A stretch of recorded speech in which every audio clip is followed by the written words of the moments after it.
Christmas Day didn't hurt Amanda Jessie. That was the strange part.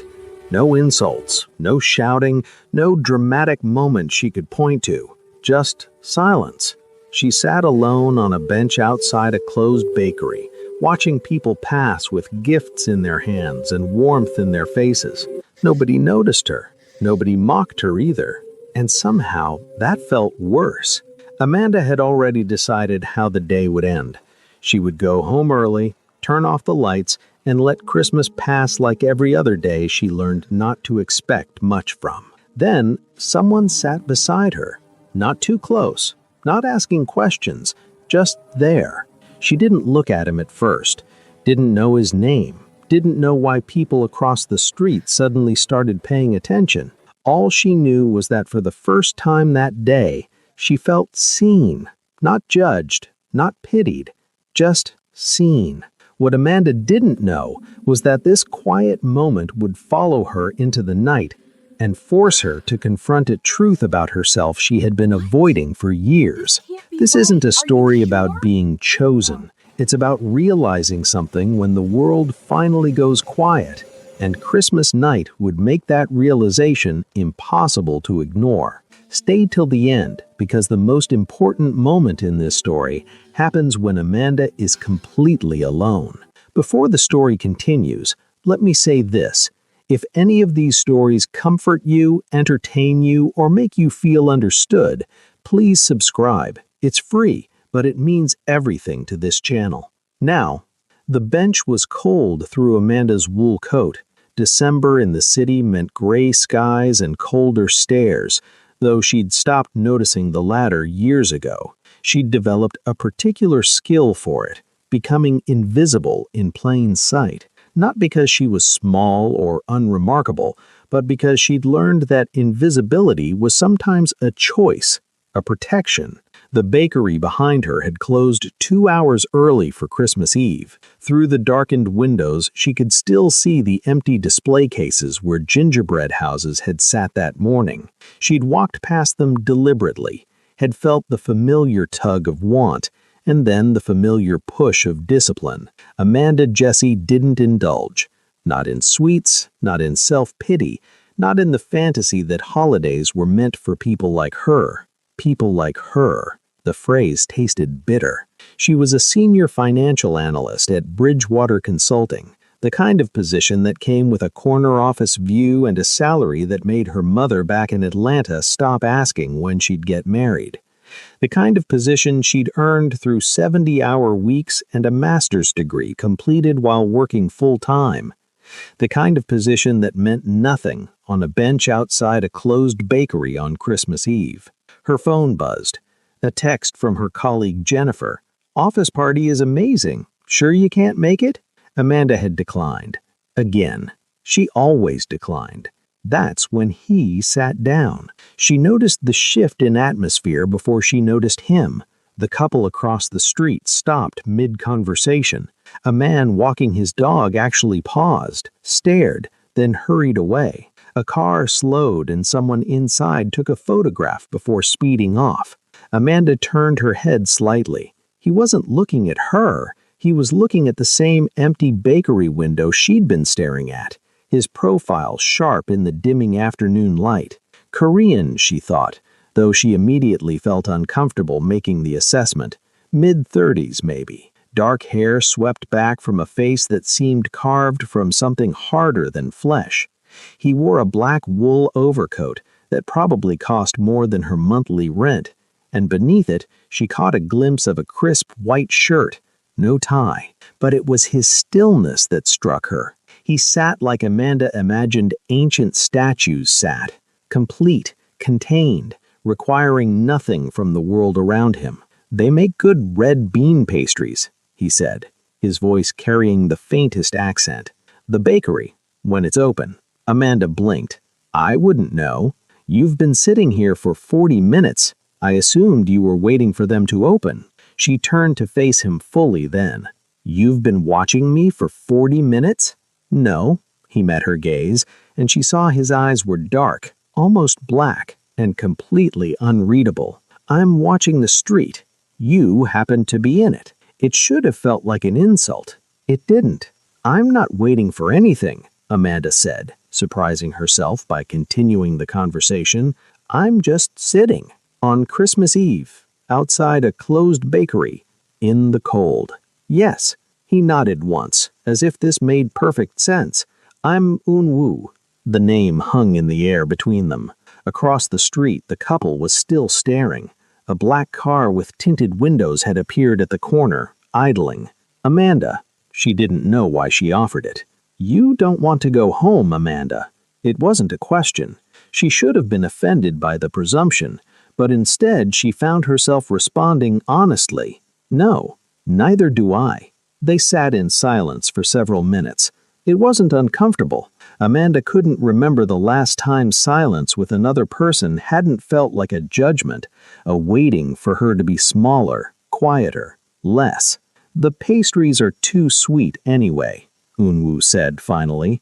"They use the cheap red bean paste." "You sound like you have opinions about pastries." "I have opinions about most things." He stood then, and she realized he was taller than she had expected, maybe 6'2", all lean angles under the expensive coat. "There's a tea house 6 blocks from here. It's open. The owner is Korean, makes proper hotek. Not too sweet, adequate." He said adequate, the way most people said excellent. "I don't drink tea with strangers," Amanda said. "We're not strangers. I'm Un-woo. You're Amanda. We both hate Christmas and have nowhere else to be." He paused.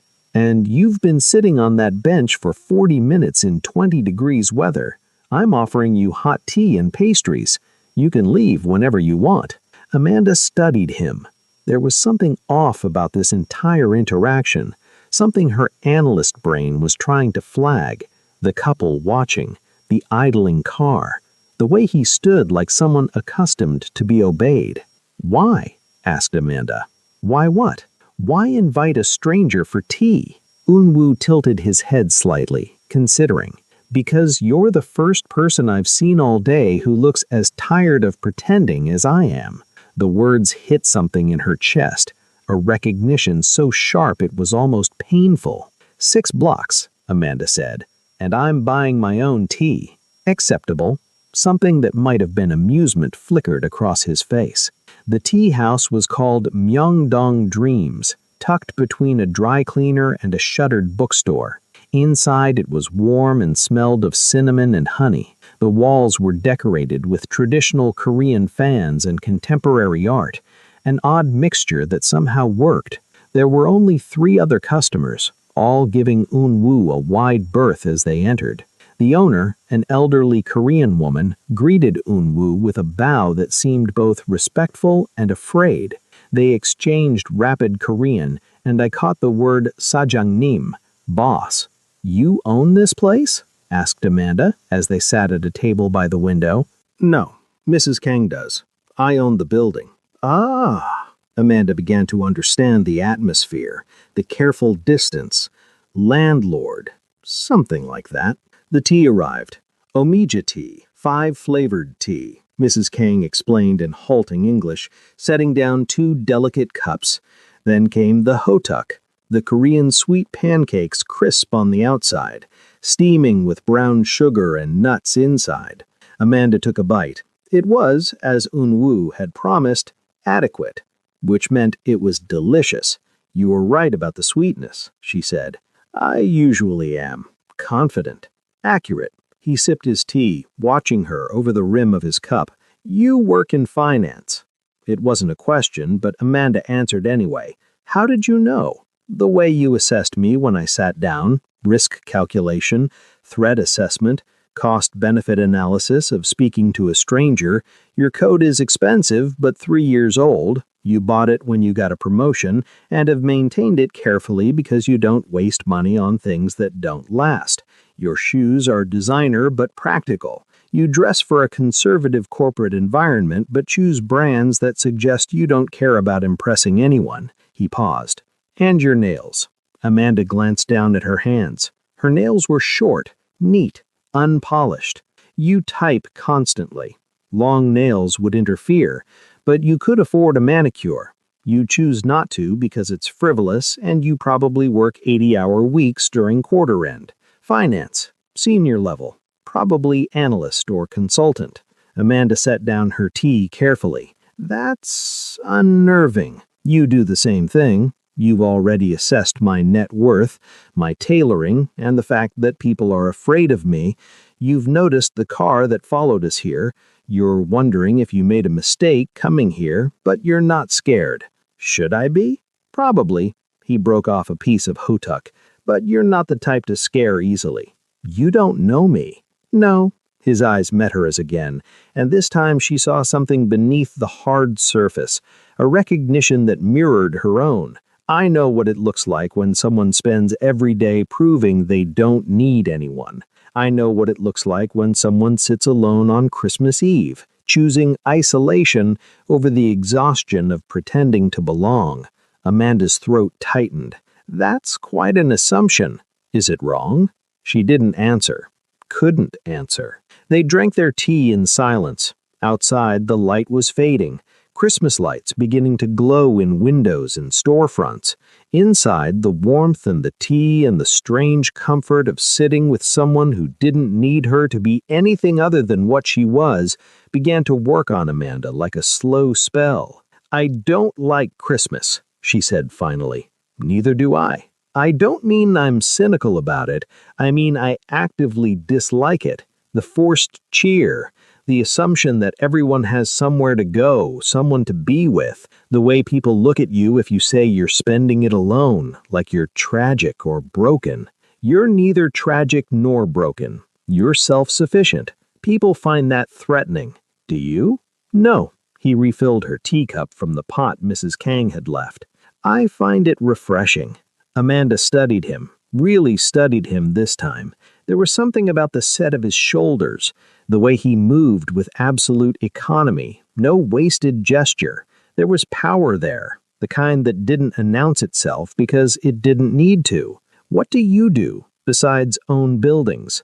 I manage interests. That's deliberately vague. Yes. You're not going to tell me? Would it change whether you finish your tea?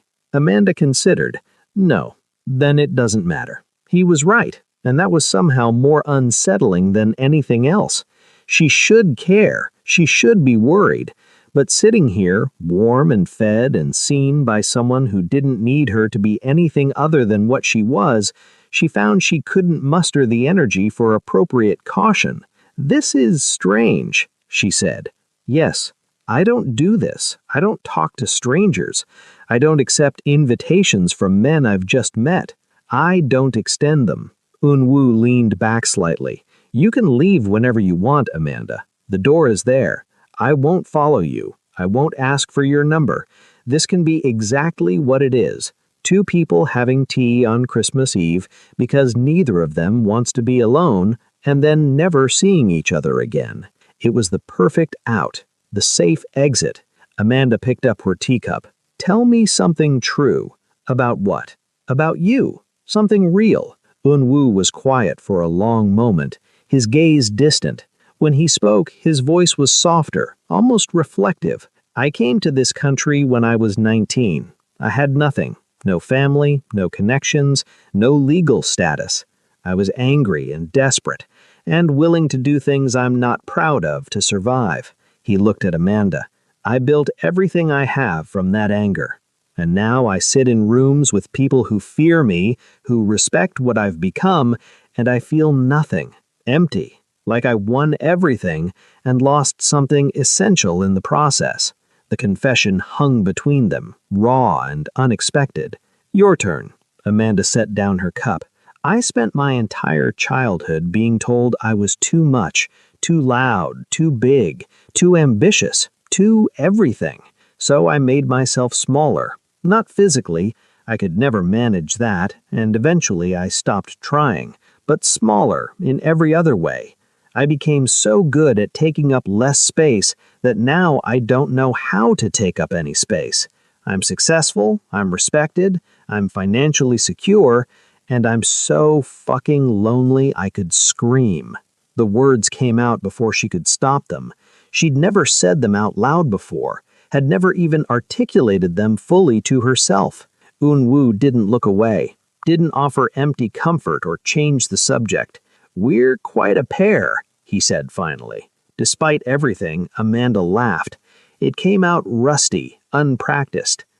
"I suppose we are." They finished their tea. Mrs. Kang brought more hotuk without being asked, and Amanda ate 3, not bothering to count calories or worry about the sugar content or think about anything except the warmth and the taste and the strange suspended moment of just existing.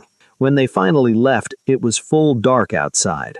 The street was quieter now. Most people already home or at parties. The black car was still waiting. "That's yours," Amanda said, nodding towards it. "Yes, your driver has been waiting for 2 hours. He's paid well for his patience." Amanda pulled her coat tighter. The cold felt sharper after the warmth of the tea house. "Thank you for the tea and the pastries and the conversation where we admitted we're both hollow successes. That." She smiled, despite herself. "Yes, that." Eun-woo reached into his coat and pulled out a business card. Simple, expensive cardstock, just a name and a phone number. "If you ever want to not be alone again," he said, handing it to her, "or if you ever want adequate pastries and honest conversation." Amanda took the card, her fingers brushing his for just a moment. "I thought you said you wouldn't ask for my number." "I didn't. I gave you mine. The choice is entirely yours." Very carefully phrased. "I'm a careful man." She tucked the card into her pocket. "Goodbye, Eun-woo." "Goodbye, Amanda." She walked away, heading toward the subway station 6 blocks south. She didn't look back, but she felt his gaze on her until she turned the corner. The card sat in her pocket like a small, warm weight. Amanda told herself she wouldn't call. She told herself this was just a strange, momentary connection, the kind that happens in cities during holidays when loneliness gets the better of people. She told herself a lot of things as she rode the subway home to her empty apartment.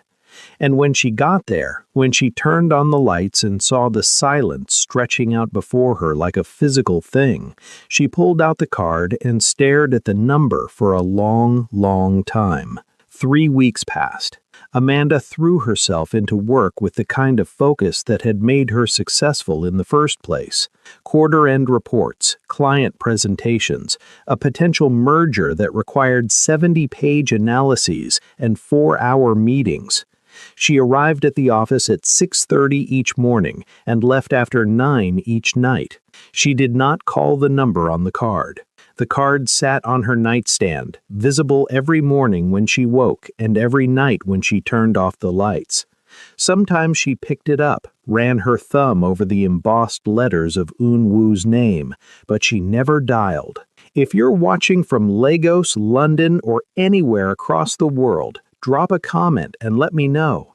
And if you're enjoying this story, hit that like button and subscribe to Love and Tension for more stories that make you feel. January arrived with fresh snow and a coldness that felt different from December's, more permanent somehow, less festive, more resigned.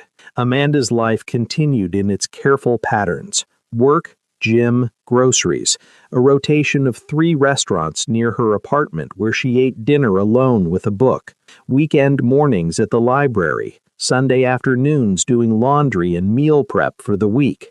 It was fine. It was always fine. She told herself she'd forgotten about Eun-woo, about that strange suspended evening over tea, but then she'd see a Korean restaurant and slow her steps. Or she'd be in a meeting assessing risk factors and calculating probabilities and remember his observation, "You work 80-hour weeks during quarter end." He'd been right about that. He'd been right about a lot of things. On a Thursday evening, 3 weeks and 4 days after Christmas, Amanda's life fractured. She was working late. This wasn't unusual. The office was quiet, most people having left by 7. She was deep in a spreadsheet tracking investment patterns for a client when her phone rang. Her mother, calling at 10 p.m., which meant something was wrong. "Mom?" Amanda. Her voice was tight, controlled in the way it got when she was trying not to cry. It's your father. He's in the hospital. They think it's his heart. The world tilted. Her father. Her quiet, steady father who had worked at the post office for 37 years, who paid for her college education with savings he'd accumulated over decades, who called her every Sunday to ask about work and never mentioned that she rarely called him first. How bad? They're running tests. Triple bypass, maybe. The insurance will cover some of it, but her mother's voice broke. Baby, I don't know what we're going to do. The medical bills, the time off work I'll need to take.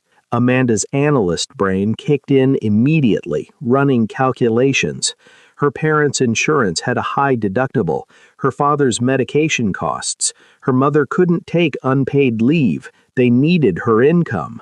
I'll handle it, Amanda said, her voice steadier than she felt. Mom, listen to me. I'll handle it. I'll get on a flight tomorrow. Amanda, you don't have to. Yes, I do. She hung up and immediately started calculating. Her savings could cover medical costs, but it would take everything. Her emergency fund, gone. The money she'd been setting aside for a down payment on a condo, gone. Years of careful financial planning, evaporated. It was worth it. Of course it was. But the fear that came with it was real and sharp. Amanda booked the flight, called her boss, sent emails rearranging meetings.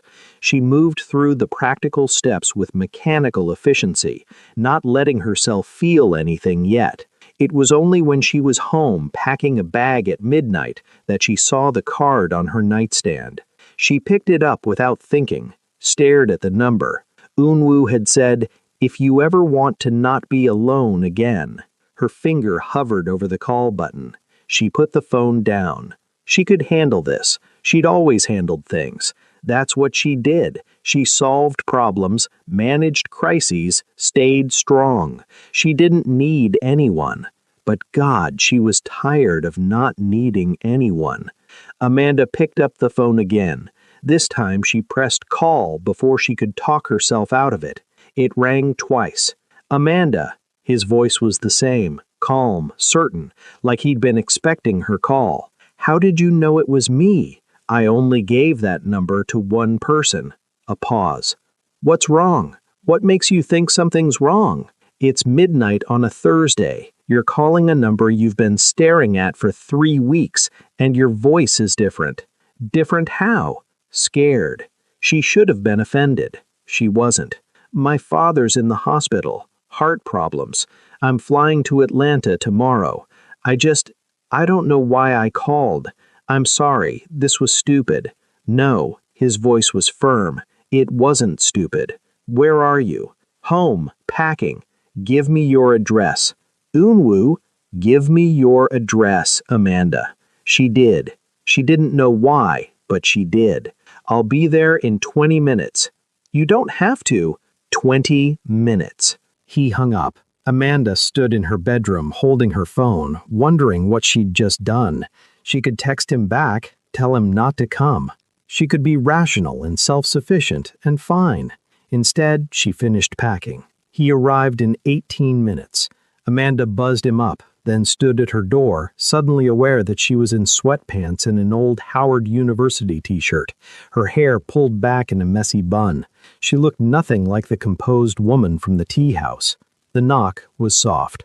She opened the door. Unwoo stood in her hallway looking exactly as she remembered. Dark coat, sharp face, eyes that saw too much.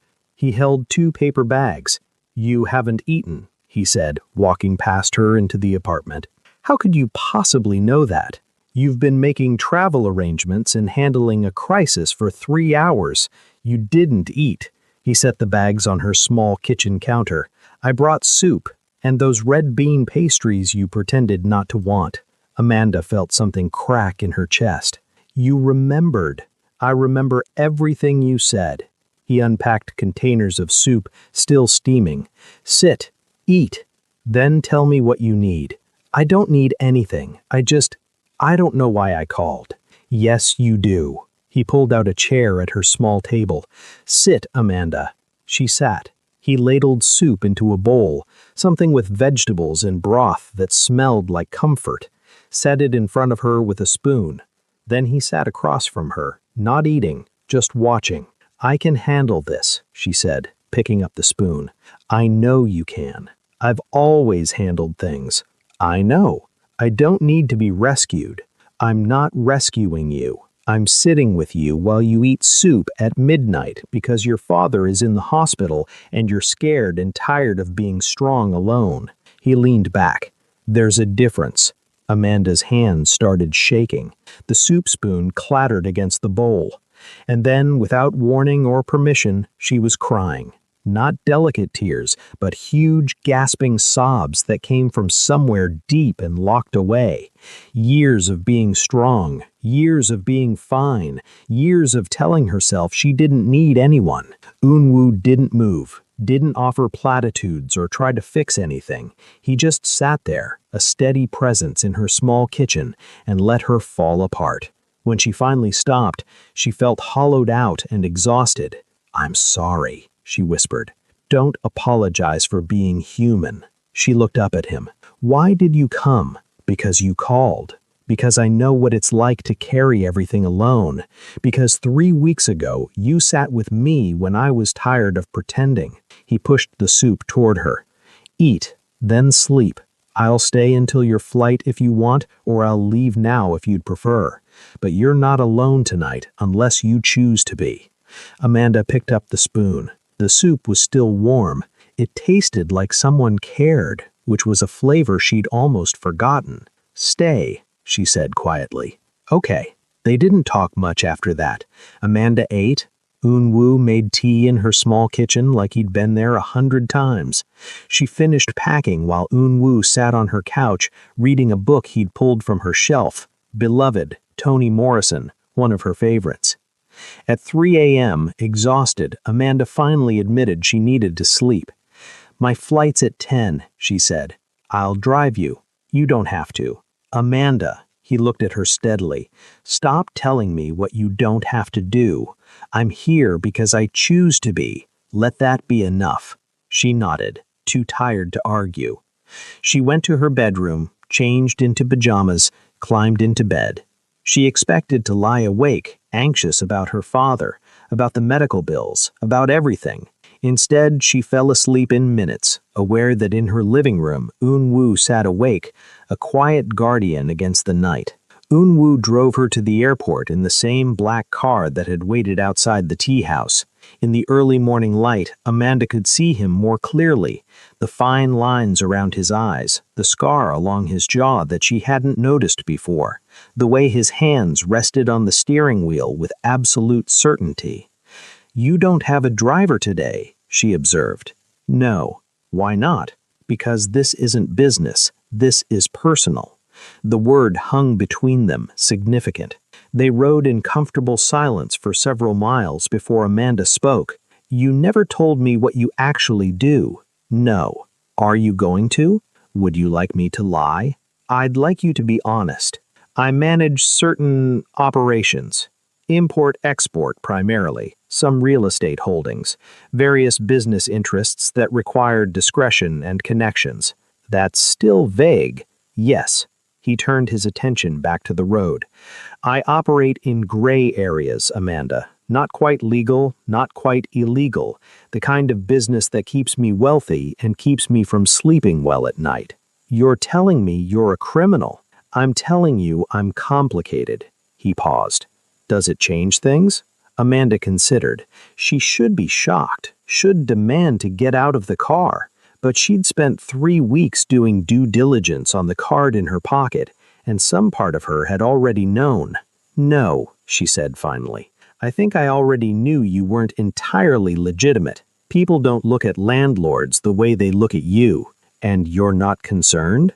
Should I be? Probably." He pulled into the airport departures lane. "But I've never lied to you, and I never will. That's all I can offer. Honesty about what I am." He parked, came around to help with her bag. In the bright morning light, the moment felt both ordinary and monumental. "Thank you," Amanda said, "for last night, for the soup, for Staying. You don't have to thank me. Yes, I do. She looked at him directly. I haven't let anyone in for a very long time, Unwoo. I don't know how to do this. Do what? This. Whatever this is. Friendship. Connection. I don't have a framework for it. Neither do I. He smiled, and it transformed his face, made him look younger, less guarded. Perhaps we can figure it out together. From different cities? Atlanta is a short flight. You're not going to show up there, are you? Not unless you ask me to. He pulled out another card. This one had an email address.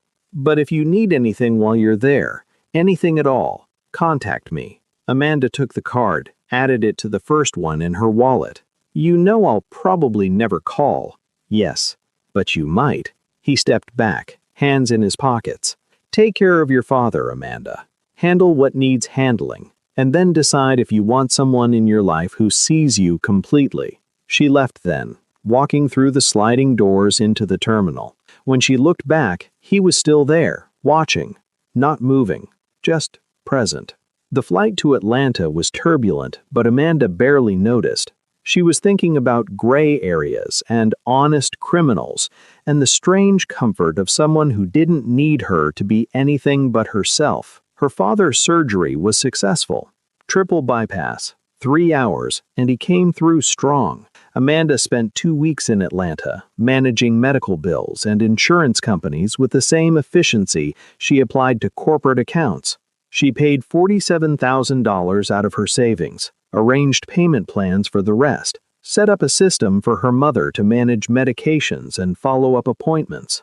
She didn't call Unwoo, but she thought about him constantly. On her last night in Atlanta, sitting in the hospital room while her father slept, Amanda pulled out both business cards, the one with the phone number, the one with the email. She'd always been self-sufficient, had prided herself on needing no one, but sitting in that sterile room, watching her father breathe slowly and steadily, Amanda realized that self-sufficiency and loneliness weren't the same thing. She opened her email, typed carefully. Subject: Amanda, I'm coming home Tuesday. My father is stable. The bills are handled.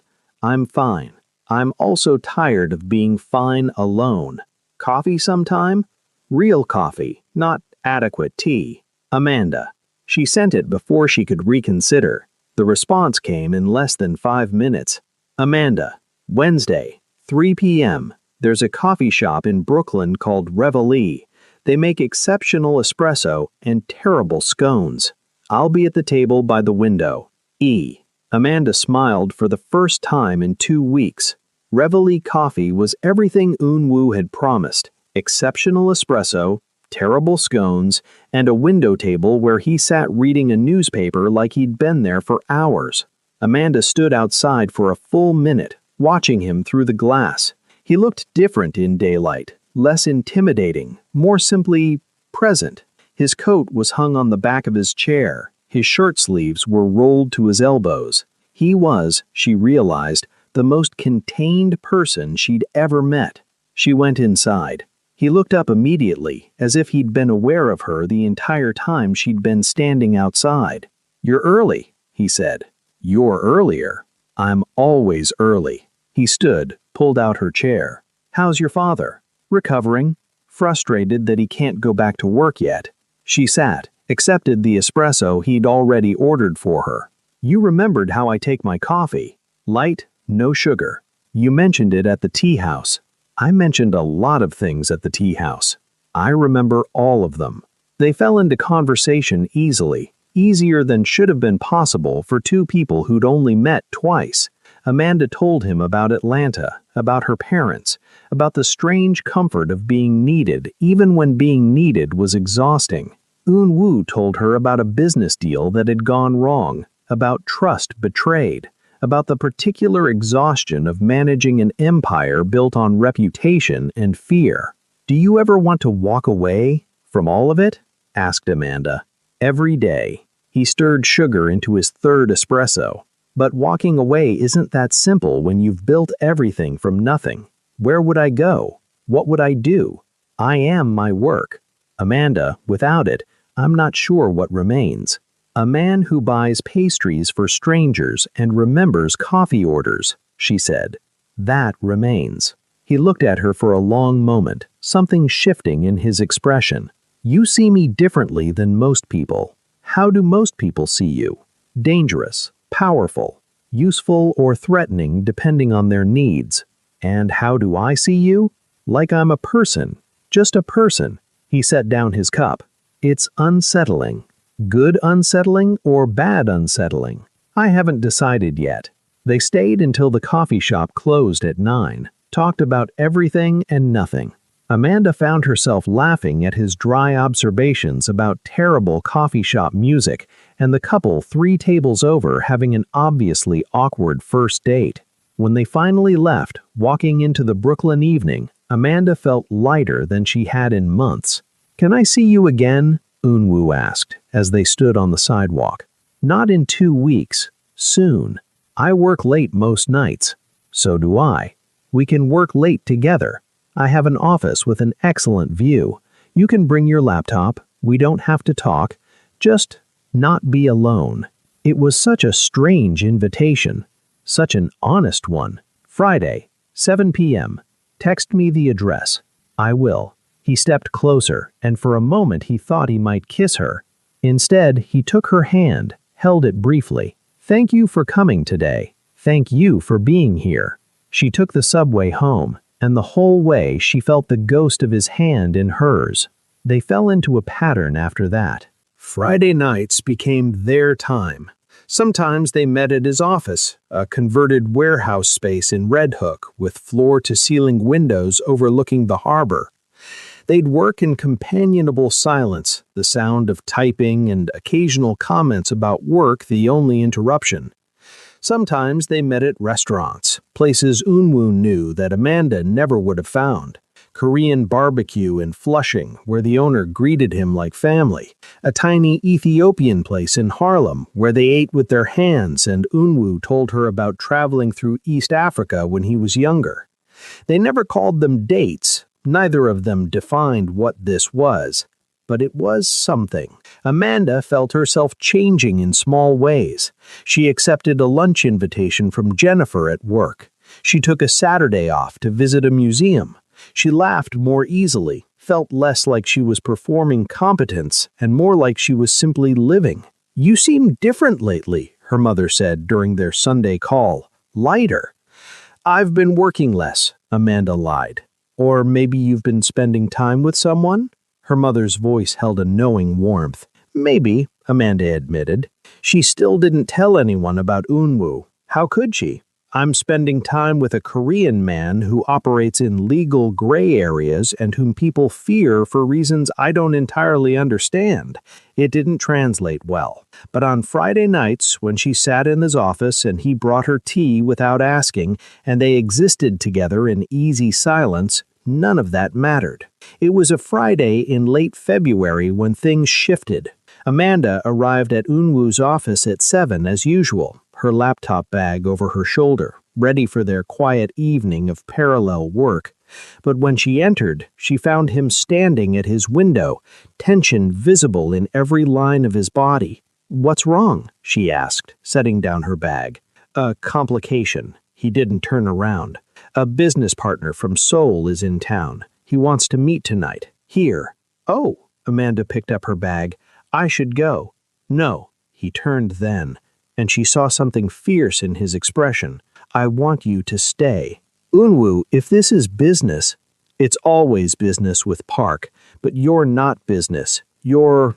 He stopped, seeming to search for words. You're separate from all of that, and I'm tired of keeping everything separate. What are you saying? I'm saying I want you here. I want Park to see that there's more to my life than deals and territories. I want... He stopped again, ran a hand through his hair in a rare display of uncertainty. I want to see what happens when my worlds collide.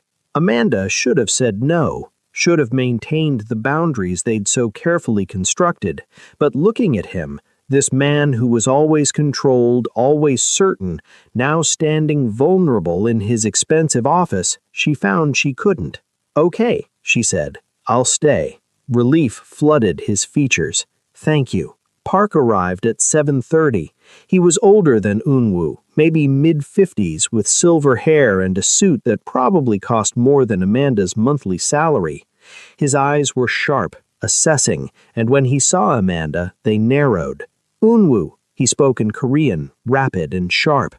Unwoo responded in the same language, his tone cold and final. Then he switched to English. "Park, this is Amanda Jessie. Amanda, this is Park Min-jun." Amanda stood, extended her hand. "Mr. Park." He took it after a moment's hesitation, his grip testing. "Miss Jessie, I wasn't aware Unwoo had personal guests during business hours." "He usually doesn't," Amanda said evenly. "I'll work quietly while you discuss whatever you need to discuss." She sat back down, opened her laptop, and proceeded to ignore both of them with a focus that was entirely genuine. She had a quarterly report due Monday. Their business drama was irrelevant to her spreadsheets.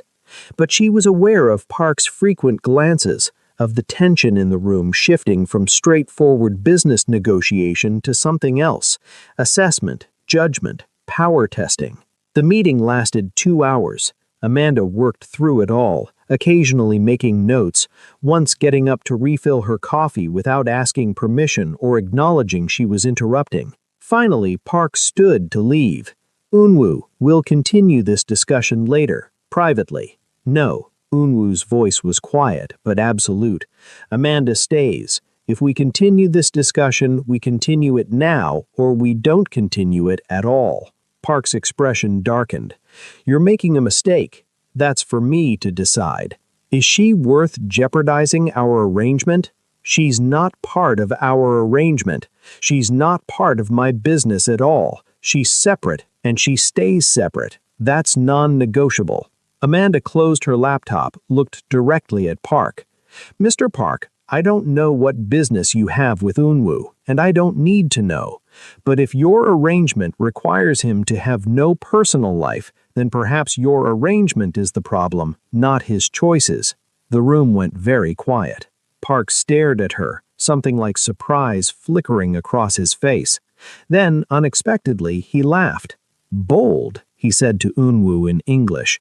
"I see why you keep her around." "I don't keep her anywhere," Unwoo said coldly. "She chooses to be here. There's a difference." Park studied them both, and Amanda felt the weight of his assessment. Whatever he was looking for, he seemed to find it. "Very well," he said finally. "We'll proceed as discussed. Your personal life is your own, Unwoo, as long as it doesn't interfere with business." It won't. After Park left, silence filled the office. Amanda packed up her laptop slowly, aware that something had just happened that she didn't understand. "I'm sorry," Unwoo said quietly. "I shouldn't have put you in that position. You didn't put me anywhere. I chose to stay." She looked at him. "Who is Park to you?" "A connection to soul, to resources I sometimes need, to a past I've been trying to leave behind." "And did I just complicate your business relationship?" "No." He moved towards her, stopping a few feet away. "You complicated everything else." Meaning I told one of the most dangerous men I know, that you're separate from my business, that you're not to be touched, not to be used, not to be part of any arrangement. Do you understand what that means in my world? Tell me. It means I claimed you, Amanda, not as property, not as possession, but as someone under my protection, someone who matters. It means if anyone in my sphere tries to hurt you or use you against me, they'll have to go through me first." Amanda's breath caught. "You should have asked me first. Would you have said yes?" She considered. "I don't know. It's a lot." "It is." He stepped closer. "But I can't keep pretending you're just someone I have coffee with. I can't keep pretending that I don't think about you constantly, that I don't rearrange my Fridays around seeing you, that I haven't felt more like myself in the past 2 months than I have in years. Unwoo, I don't need to say anything. You don't have to feel the same way. But I needed you to know that when Park walked in here tonight, when he looked at you like you were a weakness he could exploit, I realized I'd burn down everything I've built before I let anyone hurt you." The words hung in the air between them, heavy with meaning. Amanda set down her laptop bag, took a step toward him, then another. "That's terrifying," she said quietly. "I know. I don't need protection. I've spent my whole life taking care of myself." "I know that too. But I'm tired of taking care of myself alone." She looked up at him, this dangerous man with the careful hands and the quiet voice. "I'm tired of pretending I don't feel this too." His expression shifted, hope and relief and something deeper. "Amanda, don't make promises about forever. Don't tell me this will be simple. Just tell me you're here, now, real." "I'm here. I'm real. And I'm terrified." "Good." She reached up, touched his face, felt the sharp line of his jaw under her palm. "I'm terrified too." When he kissed her, it wasn't soft or gentle. It was real and urgent, and tasted like two people who'd spent months being careful, finally letting go. His hands came up to frame her face, her fingers tangled in his hair, and for a long moment there was nothing but this: connection, recognition, the relief of not being alone. When they finally broke apart, both breathing hard, Unwoo rested his forehead against hers. "This changes things," he whispered. "Everything changes things," Amanda whispered back. "What do we do now? Figure it out as we go. Together." Together. He tested the word like it was foreign, precious. "I like that." They stayed like that for a long time, wrapped together in his office overlooking the harbor, while the city lights sparkled below and the world continued spinning without them. February turned to March. Their relationship, for that's what it was now, explicitly acknowledged, developed its own rhythm. Amanda learned the geography of Unwoo's world, the warehouse district where he kept his office, the apartment in Tribeca where he lived, minimalist and expensive, full of windows and very little furniture, the restaurants where owners greeted him with respect, tinged with fear, the phone calls he took in Korean, his voice dropping to a register she'd never heard before, cold, commanding, absolute.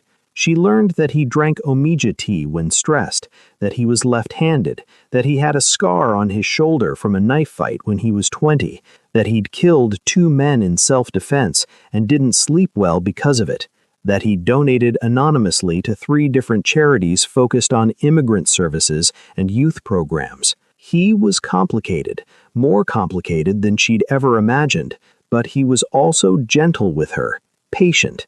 He never pressed for more than she wanted to give, never asked her to be part of his business, never brought danger to her door. "You keep me separate," she said one night, lying in his bed, her head on his chest, listening to his heartbeat. "Yes." "Why?" "Because you're the only pure thing in my life, Amanda. The only thing that isn't tangled in deals and obligations and violence. I need that. I need you to be separate. I'm not pure. I'm just a person. You're yourself, completely yourself. No performance, no persona, no armor." His hand traced patterns on her shoulder. "Everyone else in my life wants something. Position, money, protection, power. You just want to sit quietly and answer emails while I answer emails. It's the most honest relationship I've ever had." Amanda was quiet for a moment. "What if I want more?" She felt him tense beneath her. "More how?" "I don't know yet, but keeping me separate from your life, it feels like you're ashamed of me." "Never." He sat up, forcing her to look at him. "Amanda, I'm not ashamed. I'm protective. There's a difference. Or maybe you're afraid." "Of what?" "Of what happens when I see all of you. Not just the man who buys me coffee and kisses me gently, the man Park was talking to, the man people fear, the man who killed people." Unwoo's expression shuddered. "You don't want to see that man." "How do you know what I want?" She sat up fully, pulling the sheet around herself. You've decided I'm fragile, that I need protection from reality. But I'm not fragile, Unwoo. I've never been fragile, and I don't need you to sanitize yourself for me. This isn't about you being fragile. Then what's it about? He was quiet for a long moment. When he spoke, his voice was raw. It's about me being terrified that if you see all of me, you'll leave. And I can't. He stopped, collected himself. I can't lose you. I didn't know I could feel this until you, and now that I do, the thought of losing it is unbearable. The confession broke something open in Amanda's chest. So you'll keep me in a bubble, safe and separate and protected, but never fully with you? I don't know how to do this differently. Figure it out, because I don't want part of you, Unwoo. I want all of you, the danger and the violence and the complications. I want the man Park sees, the man your associates fear, the man who built an empire from nothing, not just the gentle version you show me. You say that now. I mean it now, and I'll mean it tomorrow. She took his face in her hands, made him look at her. I'm not going anywhere, but you have to let me in. Actually in, not just the parts you think I can handle. He searched her face, and she saw the war happening behind his eyes, fear and want, and the desperate hope that she meant what she said. Okay, he whispered finally. Okay, if you're still with me, I appreciate you. Leave a comment telling me what you think so far, and don't forget to subscribe to Love and Tension for more stories like this. The next Friday, Unwoo invited her to a meeting. Not to observe quietly from the corner, but to sit beside him, to be acknowledged as his partner, not in business, but in life, which in his world amounted to the same thing. Amanda dressed carefully, professional but not corporate, strong but not aggressive. She'd learned the language of presentation years ago. Now she used it deliberately. The meeting was in a private room at a Korean restaurant in Koreatown. 5 men, all older than Unwoo, all watching her with varying degrees of suspicion and curiosity. Unwoo made introductions in Korean, then in English. This is Amanda Jessie. She's with me. The phrase was simple. The meaning was not. They talked business. Import schedules, payment structures, territory disputes in Seattle that needed resolution. Amanda listened, asked 2 pointed questions about financial liability and risk distribution that made 3 of the men reassess her with new respect. She wasn't there to contribute to criminal enterprises. She was there to be seen, to be acknowledged, to be real. After the meeting, one of the men, Kim, older, scarred, dangerous, approached her while Unwoo was on a phone call. "You're not what I expected," he said in accented English. "What did you expect?" "Someone softer, someone he could control." Kim studied her. "But you're not soft, and you don't take orders." "No." "Good." He nodded once. Unwoo needs someone who isn't afraid of him, someone who sees him clearly. Most people only see the power or the danger. You see the man. Is that a warning or approval? Both.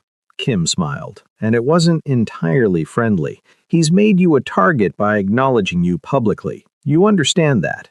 I understand that anyone who comes after me to get to him will regret it. Amanda met his gaze steadily. I don't need Unwoo's protection. I'm not weak, Mr. Kim. I'm just patient. Kim laughed, surprised and genuine. I like you. Try not to get killed. I'll do my best. When Unwoo returned, Kim said something to him in Korean that made Unwoo's expression soften. Whatever it was approval. In the car afterward, Amanda said, "What did Kim say to you? That you're dangerous in your own way, that I should be careful. Of me? For me." He took her hand. "Thank you for being there tonight. Thank you for letting me in." They drove in comfortable silence for a while before Amanda spoke again. "I need you to promise me something. Anything. I need you to promise me don't make me helpless. I can be part of your world without being vulnerable in it. I'm intelligent, I'm capable, and I can handle more than you think. Don't turn me into something that needs constant protection." I don't think you're helpless, Amanda. Then treat me like an equal, not a liability, not something fragile, an equal. Unwoo pulled the car over, parked, turned to face her. You're right. I've been protecting you because I'm afraid, not because you need protection. That's not fair to you. No, it's not. So how do we do this? How do we be together without me constantly worrying that my world will destroy you? You trust that I'm strong enough to survive your world, and I trust that you'll be honest with me about the dangers. She squeezed his hand. We're equals, Unwoo, in every way that matters, not boss and employee, not protector and protected, just two people who choose each other, complications and all. Equals, he repeated, and something in his expression shifted, relief mixed with recognition. I've never had that before. Neither have I. They sat there, hands clasped, the city bright around them, both understanding that they'd just crossed some invisible threshold into territory neither had mapped before. I love you, Unwoo said quietly. I didn't know I could feel this until you, and I love you. Amanda's breath caught.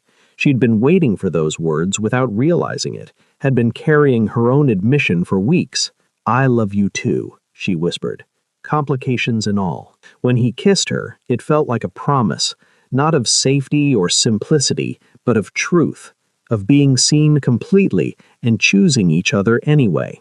Spring arrived late in New York, hesitant and cold, but when it finally came, it transformed the city into something softer, more forgiving.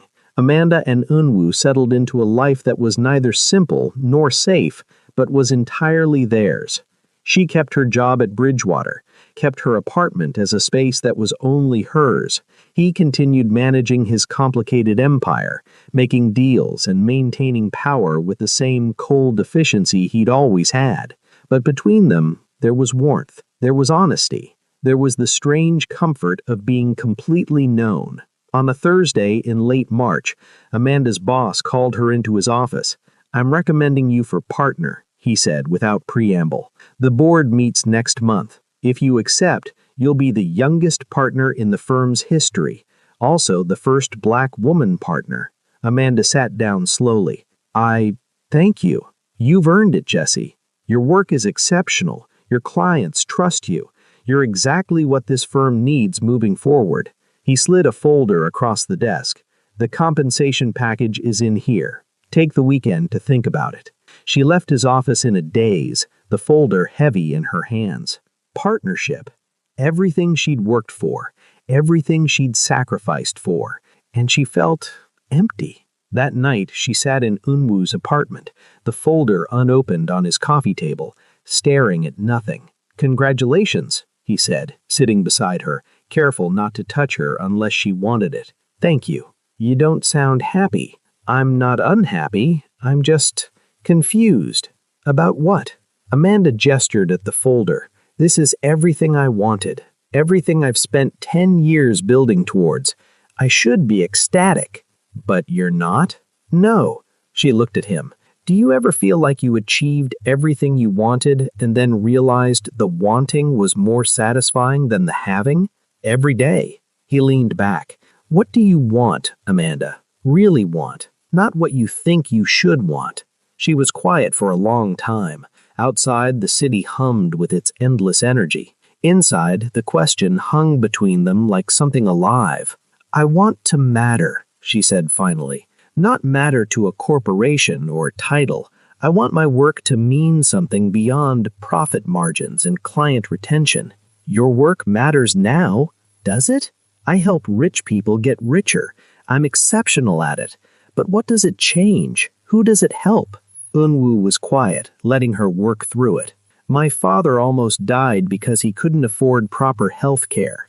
I watched my mother choose between paying for his medications and paying the electric bill, and I sit in boardrooms helping companies hide assets and minimize taxes. I'm very good at my job, Unwoo, and it's making me hollow. So change it. It's not that simple. Yes, it is. He sat forward. You're about to become partner. You'll have power, influence, the ability to choose your clients. Use it.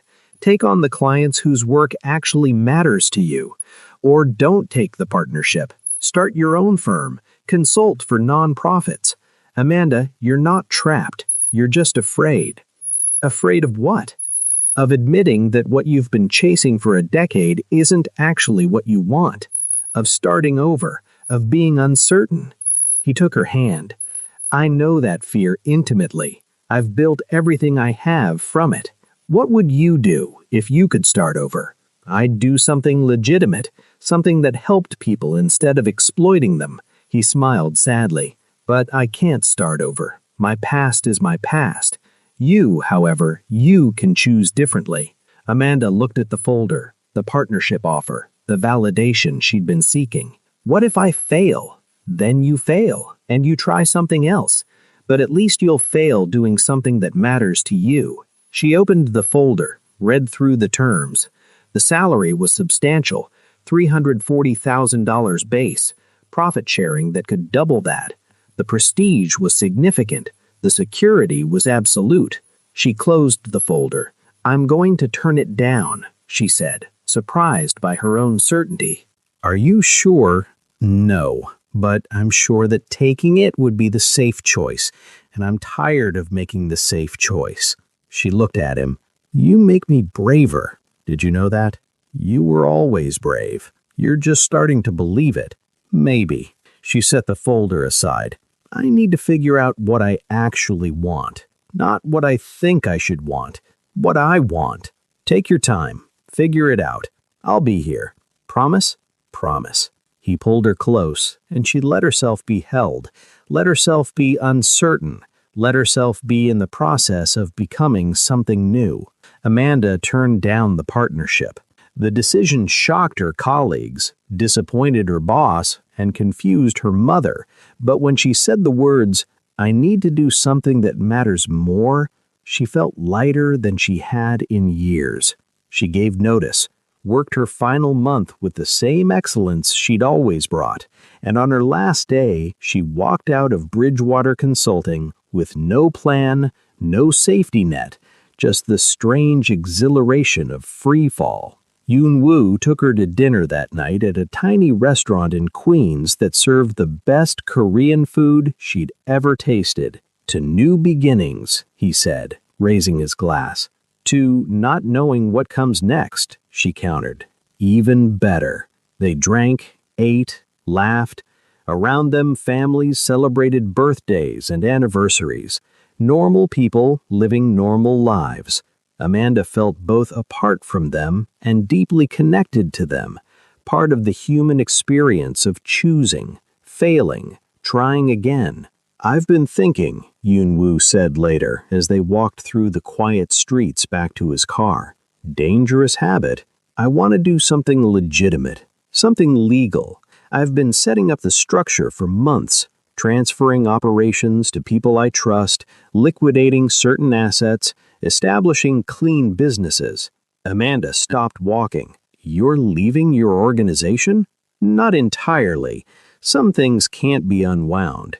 But I'm transitioning out, moving toward legitimate holdings, real estate development, import-export that doesn't require discretion. He looked at her.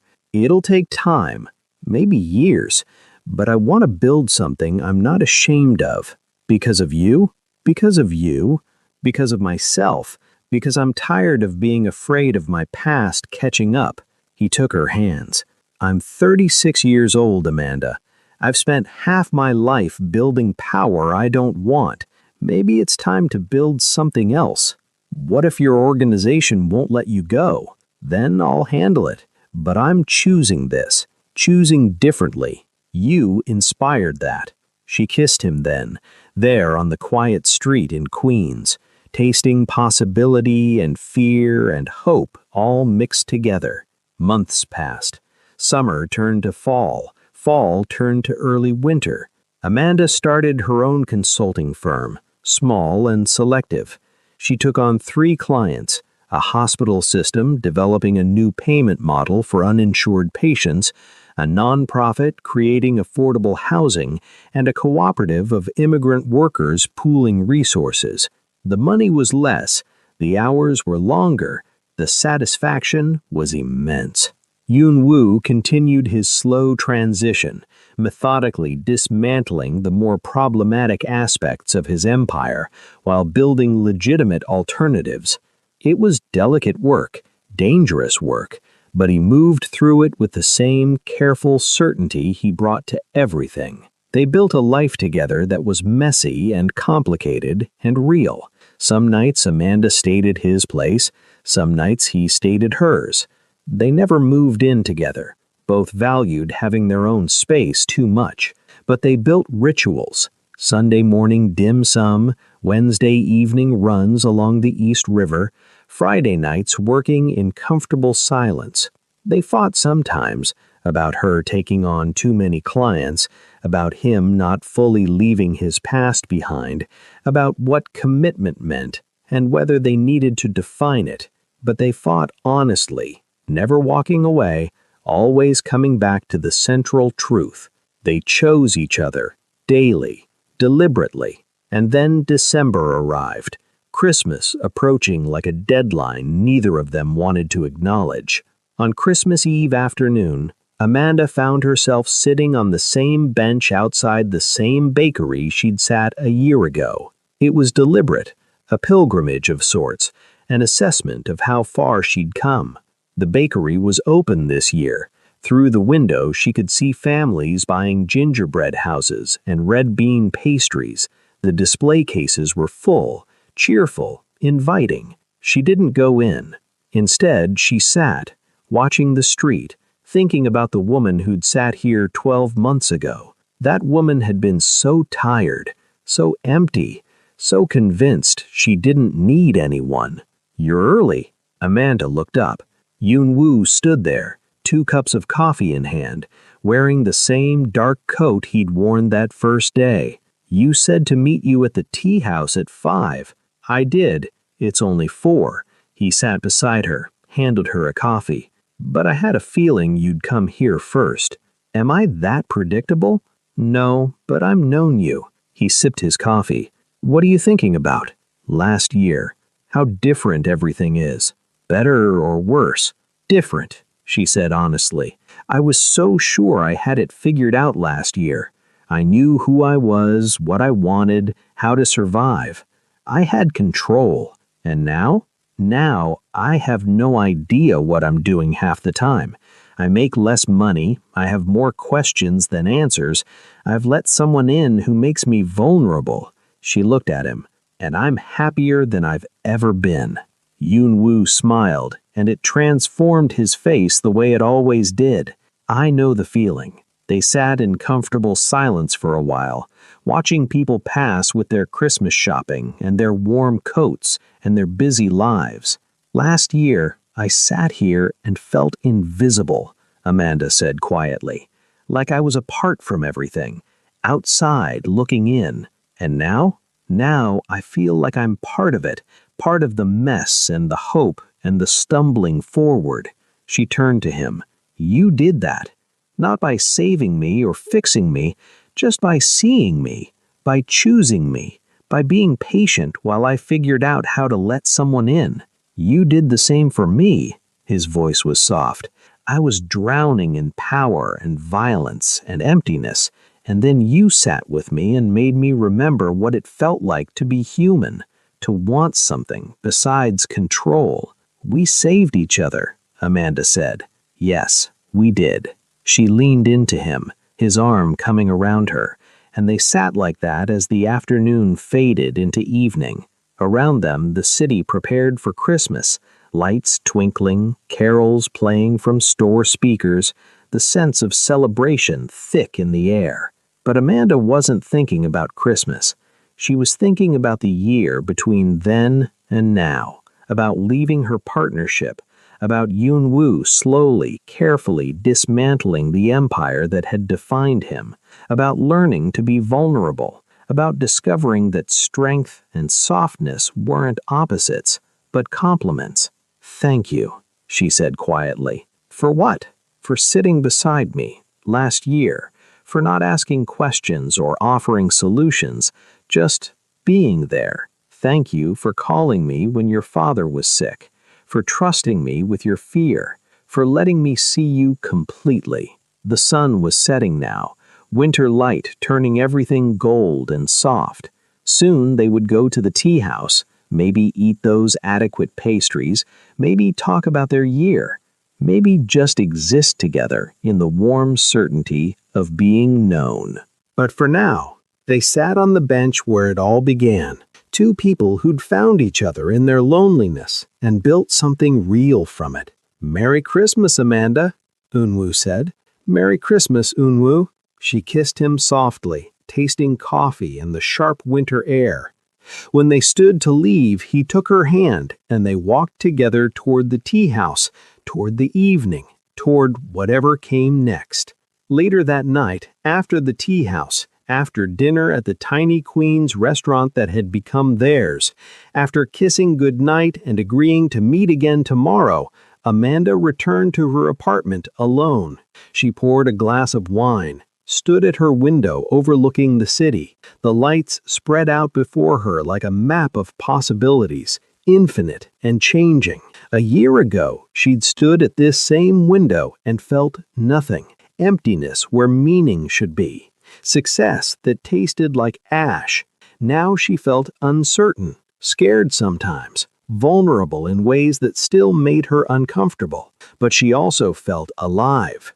The truth she'd been avoiding all those years, the truth that had been waiting for her to be still enough to hear it, was this: she didn't need to be fixed. She didn't need to be saved. She didn't need someone to make her whole. She'd always been whole. What she'd needed was permission to be uncertain, to want things that didn't make sense, to build a life that looked nothing like what she'd planned and everything like what she actually wanted. What she'd needed was to see herself the way Unwoo saw her, not as a project or a problem, but as an equal, complicated, difficult, brilliant in her own way. What she'd needed was to stop proving she didn't need anyone and start admitting that choosing to need someone was its own kind of strength. Amanda picked up her phone, pulled up the photo from last Christmas that Unwoo had insisted on taking, the two of them at the tea house, her laughing at something he'd said, his expression soft and unguarded. She'd kept it on her phone all year, looked at it during the hard days when she questioned her decisions. It reminded her of why she'd chosen differently, why she'd walked away from security, why she'd let herself love someone dangerous and complicated and real. The woman in that photo was braver than the woman who'd sat alone on a bench outside a closed bakery, not because she'd found someone, but because she'd finally found herself. Her phone buzzed. A text from Unwoo. "Thank you for this year, for every day of it, for teaching me what it means to be chosen." She smiled, typed back, "Thank you for seeing me, always." His response was immediate, "Always." Amanda set down her phone, finished her wine, turned off the lights. Tomorrow would bring new challenges. Tomorrow she'd continue building her firm, continue learning who she was outside the armor she'd worn for so long. Tomorrow, Unwoo would continue his careful extraction from the world that had defined him, continue becoming someone he could be proud of. Tomorrow, they'd both keep stumbling forward, imperfect and uncertain. But tonight, Christmas night, Amanda stood in the dark and felt something she hadn't felt in years. Peace. Not the peace of arriving, but the peace of being in motion toward something true. She'd learned the most important lesson of all. You don't need someone to save you. You just need someone willing to walk beside you while you save yourself. And sometimes, if you're very lucky, you find someone who's walking the same path. Someone who sees you completely, someone you choose and who chooses you back. Amanda crawled into bed, still feeling the ghost of Unwoo's hand in hers, still tasting the winter air and the coffee and the strange, perfect rightness of choosing to be vulnerable. She didn't dream of being saved. She dreamed of walking forward, hand in hand with someone who understood that strength comes in many forms, that power isn't about control, that love isn't about completion, that sometimes the bravest thing you can do is admit you don't have to do everything alone. Outside, the city kept breathing, kept moving, kept offering up its endless possibilities. And inside, Amanda Jesse, no longer invisible, no longer performing, no longer afraid of taking up space, slept deeply for the first time in longer than she could remember. The Christmas lights across the street cast patterns on her ceiling, shifting and gentle, like the quiet promise of morning. Everything had changed, and everything was exactly as it should be. The end. Thank you for staying until the end. This story isn't about grand rescues or dramatic transformations. It's about two people recognizing each other's humanity and choosing to walk forward together, complications and all. If this resonated with you, please like this video and subscribe to Love and Tension for more stories that explore the quiet, powerful moments that change everything. Leave a comment below and tell me, what truth have you been avoiding that you're finally ready to face? I read every comment.